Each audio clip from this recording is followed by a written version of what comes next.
Hello everyone, it's very welcome back और YouTube channel. आज हम लोग डिस्कस करेंगे यूपीटीजीटी में जो होम साइंस की क्लासेस हैं वो एकदम सिलेबस सेंटर्ड। तो यूट्यूब में कहीं भी मैंने ऐसे सर्च किया है तो एकदम फोकस होके जो सिलेबस को ही पढ़ाएं।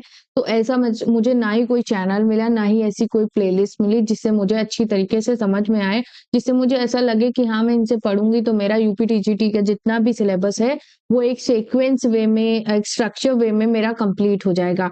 तो हम स्टार्ट करेंगे, पूरा सिलेबस सेंटर्ड होगा। ये पूरी क्लासेस जो भी हैं ये सिलेबस सेंटर्ड ही होगी।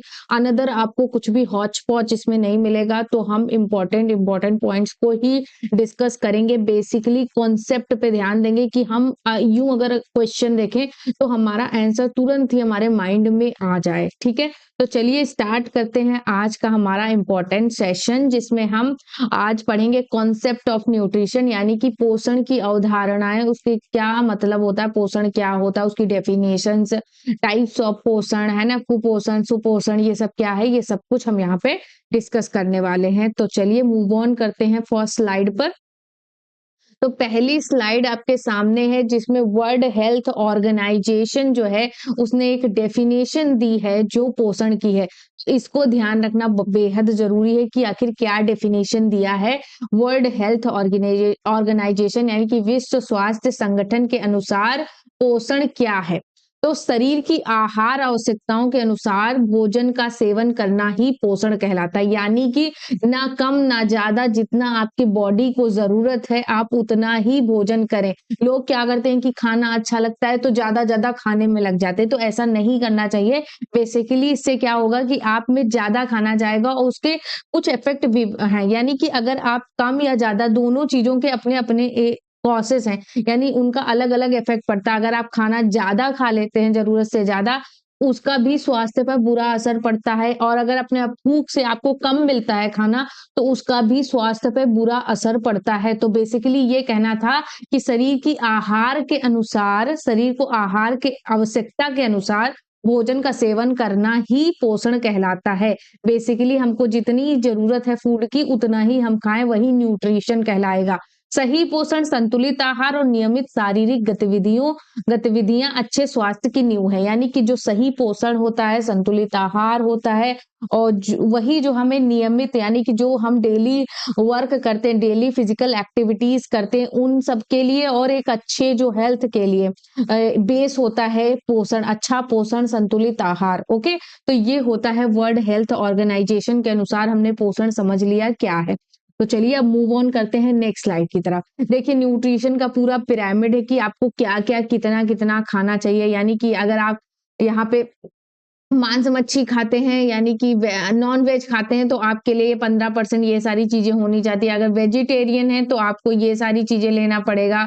हेल्दी फैट में ये आ जाएगा। ओके, ग्रेन्स, कार्बोहाइड्रेट, ये सब वेजिटेबल, फ्रूट, हमको कितना कितना कितना कितना चाहिए हमारी बॉडी को, वो सारा यहाँ पे पिरामिड है, देख लीजिए एक बार। ओके, नेक्स्ट हम देखते हैं पोषण विज्ञान क्या है। तो रॉबिन्सन ने क्या कहा है पोषण विज्ञान को लेके।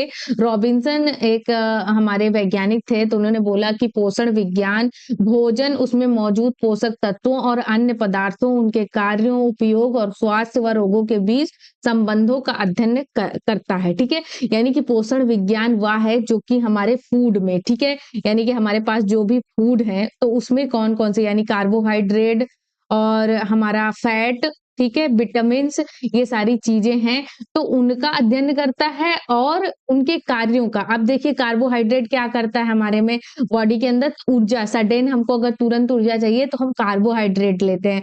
फैट हमारे बॉडी में किस तरीके से कार्य करता है, प्रोटीन हमारे शरीर में किस तरीके से कार्य करता है, और बेसिकली इनका क्या उपयोग होता है, और इनका मतलब जैसे कि स्वास्थ्य व रोगों के बीच संबंधों का अध्ययन करता है। यानी कि अगर एक जो इंसान है तो उसके रोग किस कारण होते हैं, और किस किस वजह से, पोषण में किन किन चीजों की कमी होने की वजह से उन रोगों का जन्म होता है हमारी बॉडी के अंदर, तो वो सब कुछ अध्ययन कौन करता है, पोषण विज्ञान के अंतर्गत ही अध्ययन किया जाता है, ऐसा रॉबिन्सन का मानना है। ओके, अब हम देख लेते हैं पोषक तत्वों का वर्गीकरण हम किस तरीके से कर सकते हैं, किस तरीके से क्लासिफाई कर सकते हैं कि पोषक तत्व इतने प्रकार के होते हैं। तो बेसिकली जो 2 टाइप्स हैं जो बहुत ज़्यादा पूछे जाते हैं, तो यहाँ पे आपको मैक्रो पोषक तत्व मिल जाएँगे, यानी कि मैक्रो न्यूट्रिएंट्स, यानी कि जो शरीर में बड़ी मात्रा में चाहिए। माइक्रो और मैक्रो से, माइक्रो मतलब छोटा, मैक्रो मतलब बड़ा, बड़ी मात्रा में जिन चीज़ों की आवश्यकता होती है तो उनको हम मैक्रो न्यूट्रिएंट्स बोलते हैं। ये वह पोषक तत्व होते हैं जो शरीर को बड़ी मात्रा में आवश्यक होते हैं और यह मुख्य रूप से ऊर्जा प्रदान करते हैं। इन्हें प्रमुख रूप से 4 श्रेणियों में बांटा जा सकता है। 4 यहाँ पे श्रेणियों में बांटा गया है कि किस तरीके कौन से वो बड़ी मात्रा में आवश्यक मैक्रो न्यूट्रिएंट्स होते हैं। तो पोषक तत्व में हम देखिए उनके कार्य, स्रोत सब हम यहाँ पे क्लासिफाई किए हुए हैं। तो मैक्रो पोषक तत्व में हम पढ़ेंगे कार्बोहाइड्रेट आएगा। कार्बोहाइड्रेट का कार्य क्या होता है कि ये शरीर को ऊर्जा प्रदान करता है, मस्तिष्क और मांसपेशियों के लिए आवश्यक होता है। कार्बोहाइड्रेट हम इसीलिए खाते हैं। कार्बोहाइड्रेट के लिए आप चावल ले सकते हैं, गेहूं। देखिए सबसे ज्यादा हम कार्बोहाइड्रेट का ही मतलब सेवन करते हैं, चाहे हम चावल सबसे ज्यादा खाएंगे, गेहूं की रोटियां सबसे ज्यादा खाएंगे, आलू सबसे ज्यादा खाया जाता है, अनाज, ये सब सारी चीजें कार्बोहाइड्रेट्स में आती हैं जो शरीर को ऊर्जा प्रदान करती है। यानी कि आपको बहुत ज्यादा भूख लग जाएगी तो आपकी भूख, कहते नहीं है दाल चावल जब तक नहीं खाएंगे तब तक हमारी भूख नहीं मिटेगी, तो वही होता है कि कार्बोहाइड्रेट, ठीक है, आपको तुरंत ऊर्जा चाहिए। अब प्रोटीन में आ जाइए। प्रोटीन जो होता है कोशिकाओं की निर्माण, मरम्मत और विकास करने के लिए आवश्यक होता है। जैसे कि आपने देखा होगा जो जिम करने जाते हैं तो उनको जो जिम ट्रेनर्स होते हैं वो प्रोटीन सजेस्ट करते हैं, बिकॉज क्या है ना, उनकी मांसपेशियां बन रही होती हैं तो उनको प्रोटीन की ज्यादा जरूरत होती है। दैट्स व्हाई इन्हें प्रोटीन सजेस्ट किया जाता है। देखिए दूध, मांस, अंडे, दाल, बीन्स, नट्स, ये सब हमारे प्रोटीन में आ जाएंगे। अब यहाँ पे वसा आ जाएगी, ठीक है। अब यहाँ पे मैक्रो पढ़ रहे हैं तो ध्यान रखिएगा, मैक्रो और माइक्रो आपसे पूछा जा सकता है कि मैक्रो न्यूट्रिएंट्स कौन से हैं, माइक्रो क्या है, तो आपको पता होना चाहिए कि कार्बोहाइड्रेट, प्रोटीन, वसा और जल हमारे क्या है, मैक्रो न्यूट्रिएंट्स है, ठीक है। वसा में आएगा, ऊर्जा का स्रोत है वसा, ठीक है। शरीर को गर्मी प्रदान करते हैं वसा, और अंगों की सुरक्षा करने के लिए हम वसा का सेवन करते हैं, जैसे कि घी, तेल, मक्खन, नट्स, मांस, सी फूड, ठीक है। घी में वसा होती है, इसीलिए लोग जो लड़कियां होती हैं जीरो फिगर चाहिए उनको, तो वो घी और पूड़ी वगैरह अवॉइड करती है, मक्खन वगैरह, तो ये सब हमारा आता है वसा में, ठीक है। अब जल की बात करें तो जल मैक्रो न्यूट्रिएंट्स है, क्योंकि जल के बगैर तो कुछ होना ही नहीं है, क्योंकि यही हमारे जितना भी हमारे टिश्यू का बनाना, हमारे रक्त प्रवाह के लिए, सबके लिए, पाचन के लिए, सबके लिए क्या होता है ना, जल। जल के बगैर कोई भी पोषक तत्व भी काम नहीं कर सकता। तो जल सबसे ज्यादा बड़ा मैक्रो न्यूट्रिएंट्स है, बड़ा या मैक्रो वही चीज है। तो मैक्रो न्यूट्रिएंट्स अगर सबसे ज्यादा कोई जरूरी है तो जल है। शरीर के सभी जैविक क्रियाओं में सहायक होता है, तापमान नियंत्रण करने में सहायक होता है, पानी, फल, सूप के रूप में हम जल का सेवन करते हैं, ठीक है। तो ये एक मैक्रो न्यूट्रिएंट्स का चार्ट था, इसको समझ में आया होगा आप लोगों को। चलिए अब नेक्स्ट देखते हैं। देखिए यहाँ पे जैसे कि जो क्रिकेटर्स होते हैं जब ब्रेक लेते हैं तो इस तरीके का जो ड्रिंक लेते हैं, ये कार्बोहाइड्रेट बेसिकली वो पी रहे होते हैं, ठीक है। और ये जिम ट्रेनर प्रोटीन देता है जब मांसपेशियां बिल्डअप होती हैं, मसल्स जो है इनको मेंटेन करने के लिए, इनको जब बनाता है तो उसको प्रोटीन की सबसे ज्यादा जरूरत होती है, ओके। नेक्स्ट देखिएगा, माइक्रो पोषक तत्व, वे पोषक तत्व जिन्हें शरीर को कम मात्रा में आवश्यकता होती है, यानी कि इनको बहुत ही आप इनको कभी कभी ही लेते हैं, क्योंकि लोग अक्सर ये हमेशा नहीं ले सकते, क्योंकि रोजमर्रा में खाना खा रहे हैं तो उनको माइक्रो न्यूट्रिएंट्स की जरूरत पड़ रही है। ये जब बहुत बीमार हो जाएंगे तब इन सारी चीजों की ज्यादा जरूरत पड़ती है। देखिएगा आगे कैसे हम इनको पढ़ेंगे। तो बेसिकली यह शरीर के सामान्य कार्यों के लिए अत्यंत महत्वपूर्ण होते हैं। इनका मुख्य कार्य शरीर में जैविक प्रतिक्रियाओं को सहारा देना है, ठीक है। जैविक प्रतिक्रियाएं मतलब ये होती हैं कि हमारी बॉडी में कभी-कभी बहुत सारी चीजें ऐसी होती हैं जो इनके बगैर नहीं हो सकती हैं, ठीक है। यानी कि हमारी कुछ ऐसी आवश्यकताएं होती है, जैसे आंखों की रोशनी के लिए, आंखों के लिए हमें विटामिन की जरूरत ही पड़ती है, ठीक है। और हड्डियों के लिए हमें विटामिन की जरूरत पड़ती है, इस तरीके से है। तो यहाँ पे पोषक तत्व हैं विटामिन्स और मिनरल्स, ठीक है। विटामिन्स कौन, शरीर के विभिन्न कार्यों के लिए आवश्यक, ऐसे इम्यून सिस्टम, रक्त निर्माण करने के लिए, जैसे इम्यून सिस्टम के लिए विटामिन्स की जरूरत होती है, रक्त निर्माण करने के लिए विटामिन्स की जरूरत होती है। विटामिन ए गाजर पालक में पाया जाता है, विटामिन सी संतरा नींबू, विटामिन डी सूरज की रोशनी दूध, विटामिन बी 12 मांस मछली में पाया जाता है। तो बेसिकली ये विटामिन वगैरह है या कार्बोहाइड्रेट वसा, तो इन सबको हम सेपरेट में भी पढ़ेंगे। तो पहले हम ये पढ़ रहे हैं कि माइक्रो न्यूट्रिएंट्स क्या होते हैं, मैक्रो न्यूट्रिएंट्स क्या होते हैं। तो बेसिकली हम क्लासिफिकेशन कर रहे हैं, अगर हम इनको डिटेल में यहीं पे पढ़ने लगेंगे तो सब हौच पौच हो जाएगा। तो इसलिए अब हम यहाँ पे इसी को क्लासिफिकेशन ही कर रहे हैं, ठीक है। तो विटामिन समझ लिया। मिनरल्स क्या होते हैं, मिनरल्स हड्डियों के लिए, रक्त और तंत्रिका तंत्र के लिए आवश्यक होते हैं। जैसे कि कैल्शियम, दूध, हरी सब्जियां, ये सब क्या होता है, हरी सब्जियां किस लिए खाते हैं कि हमें एनीमिया ना हो। लोहा यानी कि आयरन की जरूरत होती है हमें। दाल, मांस, इन सब चीजों की जरूरत होती है। सोडियम, नमक, आलू, इन सब चीजों की जरूरत होती है। तो ये मिनरल्स में हमारे आ जाते हैं, मिनरल्स के स्रोत हैं ये। तो बेसिकली आपको समझ में आ गया कि मैक्रो न्यूट्रिएंट्स क्या होते हैं, माइक्रो न्यूट्रिएंट्स क्या होते हैं, ठीक है। हमारे माइक्रो न्यूट्रिएंट्स में हमारा कार्बोहाइड्रेट, वसा, प्रोटीन एंड जल, ठीक है, जल, ओके। और हमारा जो माइक्रो न्यूट्रिएंट्स में आएगा विटामिन एंड मिनरल्स, ओके। अब यहाँ पे देखिए जे, अब हम कुछ अलग तरीके से भी देख लें कि हाँ कहाँ से क्वेश्चन पूछे जा सकते हैं। तो पोषक तत्वों का वर्गीकरण शारीरिक कार्य के आधार पर, यानी कि जब हम जो शरीर का अपना कार्य करते हैं तो उसके आधार पर भी हमें कुछ पोषक तत्वों की जरूरत होती है। जैसे कि हमको अगर सडन ऊर्जा चाहिए, ठीक है, हमको तुरंत ऊर्जा चाहिए, तो हम कार्बोहाइड्रेट और वसा लेंगे, ठीक है। और शरीर निर्माण करने वाले पोषक तत्व में आपके प्रोटीन और खनिज तत्व आ जाएंगे। जैसे कि ये जिम करता है तो इसको प्रोटीन की जरूरत है। शरीर क्रियाओं को नियंत्रित करने वाले आवश्यक पोषक तत्व हैं विटामिन और पानी, ठीक है। पानी किस लिए, क्योंकि कोई भी क्रिया पानी के बगैर तो हो नहीं सकती, चाहे आप पाचन करें या अवशोषण करें, ये सब में पानी की जरूरत पड़ती है। विटामिन किस लिए होती है कि हमारी कुछ शरीर की जो मांसपेशियां हैं उनको क्रिया करने के लिए विटामिन की जरूरत है। आंखों के लिए हमको विटामिन, बालों की ग्रोथ के लिए हमें केराटिन की जरूरत पड़ती है। तो इस तरीके की चीजें होती हैं। आवश्यकता के आधार पर तो ये हमने पढ़ ही लिया कि मैक्रो न्यूट्रिएंट्स, कार्बोहाइड्रेट, प्रोटीन, वसा, पानी, इनको अधिक मात्रा में आवश्यक होते हैं। माइक्रो न्यूट्रिएंट्स यानी कि कम मात्रा में आवश्यक हैं, विटामिन और खनिज हो गए। रासायनिक संरचना के आधार पर ऑर्गेनिक यानी कि रासायनिक मतलब कार्बनिक पोषक तत्व कौन है, तो कार्बोहाइड्रेट, प्रोटीन, वसा, विटामिन। इन ऑर्गेनिक यानी कि अकार्बनिक पोषक तत्व कौन है, तो खनिज तत्व और पानी। अकार्बनिक इसलिए है क्योंकि इसमें कोई कार्बन का तत्व नहीं पाया जाता है। और कार्बोहाइड्रेट, प्रोटीन, वसा, विटामिन, इन सब में कार्बोहाइड्रेट, इसमें कार्बन के अणु पाए जाते हैं। ऊर्जा प्रदान करने के आधार पर ऊर्जा प्रदान करने वाले कौन से हैं, तो कार्बोहाइड्रेट, वसा, प्रोटीन, ये सब कौन है, ये सब ऊर्जा प्रदान करते हैं। ऊर्जा प्रदान जो नहीं करते हैं वो है विटामिन, खनिज, पानी, ये सब ऊर्जा नहीं प्रदान करते हैं, ओके। अब देख लीजिए यहाँ पे मैक्रो न्यूट्रिएंट्स हैं आपके सामने। तो ये देखिए कार्बोहाइड्रेट, प्रोटीन और फैट, यहाँ हमारे मैक्रो न्यूट्रिएंट्स हैं। इनको मतलब शरीर में ज्यादा अगर आपको ऊर्जा चाहिए तो हमको इनकी जरूरत पड़ती है, ठीक है। देख लिया मैक्रो न्यूट्रिएंट्स में क्या क्या आता है। अब हम देखें माइक्रो न्यूट्रिएंट्स, ये हैं हमारी हरी पत्तेदार सब्जियां, विटामिन, मिनरल्स, ये सब हमारा क्या आएगा, माइक्रो न्यूट्रिएंट्स में आएंगे। अब सुपोषण क्या होता है, सुपोषण वह होता है, सुपोषण वह स्थिति जिसमें शरीर को सभी पोषक तत्व जैसे प्रोटीन, विटामिन, खनिज, वसा और कार्बोहाइड्रेट उचित मात्रा में मिलते हैं, यानी कि सफिशिएंट मैनर में मिलते हैं। यानी जितना बॉडी को आवश्यक है उतना ही उसको मिलता है, जिससे व्यक्ति के शारीरिक और मानसिक रूप से वह स्वस्थ रहता है। यानी कि जब आपको पर्याप्त भोजन मिलेगा, न कम न ज्यादा, तब आप क्या है, आप हेल्दी फिट रहेंगे, ठीक है, आप फिट रहेंगे, ओके।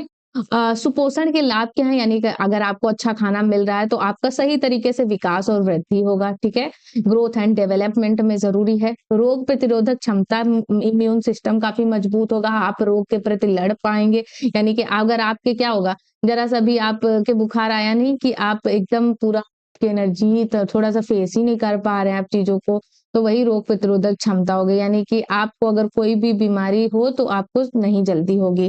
शारीरिक और मानसिक कार्य क्षमता में सुधार होगा, यानी कि आप काफी मेंटली एंड फिजिकली काफी एक्टिव होंगे।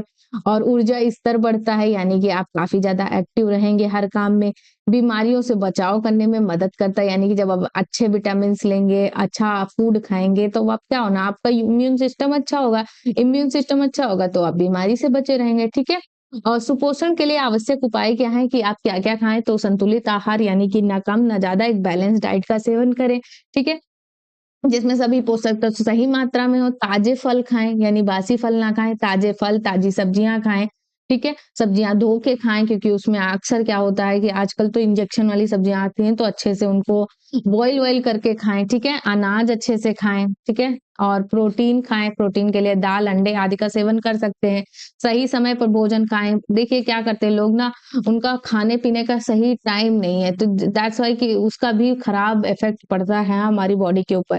तो सही समय पर भोजन खाएँ और ज़्यादा से ज़्यादा पानी पिएँ, ठीक है? पानी के बगैर आप कितना भी खा लें, वो डाइजेस्ट ही नहीं होगा और उससे आप बीमार हो सकते हैं, ठीक है? तो पानी ज़्यादा पिएँ। नियमित शारीरिक गतिविधि करें, ठीक है? जो भी हो सके एक्सरसाइज़ वगैरह करें। एक्सरसाइज़ करने से क्या होगा कि आपका बॉडी जो है ज़्यादा एक्टिव रहेगा, ब्लड सर्कुलेशन अच्छा रहेगा, फैट जगह-जगह नहीं जमा होगा। तो इसलिए नियमित शारीरिक गतिविधि करें, ठीक है? कुपोषण आ गया, ठीक है? अब सुपोषण का उल्टा हो गया कुपोषण। कुपोषण में क्या होता है कि कुपोषण वह स्थिति है जब शरीर को आवश्यक पोषक तत्व, प्रोटीन, विटामिन, खनिज आदि सही मात्रा में नहीं मिलते, या इनका अत्यधिक सेवन होता है या इनका मतलब कम होता है, या तो इनका बहुत ज्यादा सेवन कर लेंगे या तो ये बहुत कम मात्रा में इनको मिलेंगे, तब तब कुपोषण की स्थिति बनती है, जिसके परिणाम स्वरूप शारीरिक और मानसिक स्वास्थ्य पर प्रतिकूल प्रभाव पड़ता है। ऑब्वियस सी बात है कि अगर आप ज्यादा भैया विटामिन खा लेंगे, ज्यादा प्रोटीन खा लेंगे, तो आप में क्वाशियोरकर, मरासमस इस तरीके के रोग हो जाएँगे, ठीक है? तो आप एक बैलेंस डाइट में अगर चीज़ों को नहीं लेंगे और आपके खाने की खुराक में कोई नियमितता नहीं है, रेगुलैरिटी नहीं है, आप कम या ज़्यादा कभी बहुत कम खा रहे हैं, कभी बहुत ज़्यादा खा रहे हैं, तो ये चीज़ें होती हैं, इससे आप बीमार हो जाते हैं, वही कुपोषण होता है। कुपोषण के लक्षण में आपको देखिएगा शारीरिक लक्षण मिल जाएँगे, मानसिक लक्षण मिल जाएँगे। शारीरिक लक्षण में शारीरिक कमज़ोरी और थकावट आप हमेशा फ़ील करेंगे, कमज़ोरी-कमज़ोरी फ़ील करेंगे। अगर आप देखिए आप बहुत ज़्यादा अगर कमज़ोर हैं, बहुत थके-थके महसूस कर रहे हैं, थोड़ा-सा पढ़ा नहीं कि आप तुरंत थक जाते हैं, तुरंत नींद आने लगती है। तो इसका मतलब क्या है? आप सही से अपने डाइट नहीं ले रहे हैं, दूध वगैरह पीजिए, बढ़िया अच्छा डाइट लीजिए और अच्छी तरीके से पढ़ाई करिए, तब आप थकेंगे नहीं। बालों का झड़ना, ठीक है? अगर आपके बाल बहुत ज़्यादा झड़ रहे हैं, बाल सफ़ेद हो रहे हैं, असमय ही सफ़ेद हो रहे हैं, अभी आप भैया ने शादी हुई ना कुछ, आपका बाल सफ़ेद हुआ जा रहा है, तो कहते हैं हम पढ़ते हैं इसलिए बाल सफ़ेद हुए, तो भैया पढ़ने की वज़ह से नहीं, आप सही डाइट नहीं ले रहे हैं, दैट्स व्हाई कि आपका बाल झड़ रहा है, ठीक है? त्वचा पर चकत्ते या सूजन हो जाना, लोगों को अक्सर ऐसी प्रॉब्लम्स देखी गई हैं। वज़न में कमी, अत्यधिक बढ़ना, लोगों का क्या होता है, लोग कहते हैं कि हम मोटे हैं, तो हम अच्छे खासे खानदान से बिलॉन्ग करते हैं, खाते-पीते घर से, तो नहीं, कहीं न कहीं आप कुपोषण का शिकार हैं, क्योंकि आपने सही बैलेंस डाइट नहीं लिया, आपने एक बैलेंस वे में खाना नहीं खाया, दैट्स व्हाई आप मोटे हो रहे हैं, ठीक है? तो don't blame your rich family. कमज़ोर हड्डियाँ और जोड़ों में दर्द हो रहा है, तब भी वो भी आपका कुपोषण में ही आएगा। मानसिक लक्षण में क्या होगा? ध्यान केंद्रित करने में पटने क कठिनाई होगी, कंसंट्रेट नहीं कर पाएँगे ज़्यादा टाइम तक एक जगह पर बैठ के, कोई काम नहीं कर पाएँगे, तुरंत ही इधर-उधर मन होने लगेगा। मानसिक थकान या अवसाद की स्थिति भी आ सकती है, लोग डिप्रेशन में जा रहे हैं, इसी वजह से जा रहे हैं क्योंकि वो सही से खाना नहीं खा रहे हैं, खाने का सही टाइम नहीं है, दैट्स व्हाई ये चीज़ें होती हैं। विकास में रुकावट होता है, विशेषकर जो है ये बच्चों में होता है, बच्चे सही टाइम पे खाना-वाना नहीं खाते हैं, तो उनमें क्या कहते हैं विकास में रुकावट होती है, ठीक है? तो कुपोषण आपको समझ में आ गया होगा। अब देखिएगा कुपोषण का ये 2 टाइप्स होते हैं। देखिए, प्रोटीन की बहुत ज़्यादा सेवन करने से क्या होता है क्वाशियोरकर रोग हो जाता है, मरासमस रोग हो जाता है, दोनों प्रोटीन से ही रिलेटेड है, ठीक है? प्रोटीन की अधिकता से। तो क्लियर? अब पोषण के उद्देश्य क्या हैं? तो आपको समझ में आ ही गया होगा कि पोषण का उद्देश्य क्या है कि शरीर का विकास, वृद्धि और स्वास्थ्य को बनाए रखने के लिए आवश्यक पोषक पोषक तत्वों को प्राप्त करना, उनका उपयोग करना। यानी पोषण का उद्देश्य यही है कि आप जो भी खाना खा रहे हैं, उनसे अच्छी तरीके से पोषक तत्वों को प्राप्त करें और आपको एक अच्छा वृद्धि और विकास करने में मदद करे, या शरीर के समग्र कार्यों को सुचारू रूप से चलाने के लिए महत्वपूर्ण है। यानी कि शरीर के जितने भी कार्य हैं, उनको अच्छी तरीके से रेगुलेट करे। यानी कि आप एंटरटेनमेंट में पढ़ाई कर रहे हैं तो उसमें भी आपको मदद करे, या कोई फिजिकल वर्क कर रहे हैं तो उसमें भी आपको मदद करे, ठीक है? पोषण के प्रमुख उद्देश्य निम्नलिखित, यानी कि कुछ इसके विशेष उद्देश्य हैं कि शारीरिक विकास एवं वृद्धि, ऊर्जा की आपूर्ति पोषण से ही होती है, स्वास्थ्य को बनाए रखता है, शरीर की मरम्मत करता है, यानी चोट-फूट लग जाए, कहीं गिर-गिरा जाए तो आपका तुरंत से घाव ठीक हो जाए, तब समझिए आपका न्यूट्रिशन सही है। वृद्धावस्था में सेहत को बनाए रखने, ठीक है, वृद्धावस्था में सही बैलेंस डाइट होना बहुत ज़्यादा ज़रूरी है, क्योंकि बूढ़े लोगों को क्या होता है, उनकी केयर बहुत ज़्यादा ज़रूरी होती है। मानसिक स्वास्थ्य का समर्थन करता है, ठीक है, पोषण अगर सही होगा तभी आपका मेंटल हेल्थ भी अच्छा रहेगा, आप डिप्रेशन में नहीं जाएँगे, ठीक है? तो यहाँ पे हमारा ये इम्पोर्टेंट सेशन कंप्लीट होता है, जिसमें हमने कॉन्सेप्ट ऑफ न्यूट्रिशन यहाँ पे समझा, पोषण की अवधारणा क्या है। तो कुछ भी इम्पोर्टेंट रिलेटेड जो भी था इसमें वो कंप्लीट हो गया। अब आएगा आगे जो भी वीडियो आएगा उसमें हम डिटेल में कार्बोहाइड्रेट क्या होते हैं, प्रोवसा क्या होता है, इनका स्ट्रक्चर, साइंटिफिक स्ट्रक्चर किस तरीके से होता है, वो सारी चीजें हम डिस्कस करेंगे। तो थैंक्स फॉर वॉचिंग। यहाँ पे इंपॉर्टेंट सेशन हमारा कंप्लीट होता है। मिलते हैं नेक्स्ट वीडियो में। Bye bye.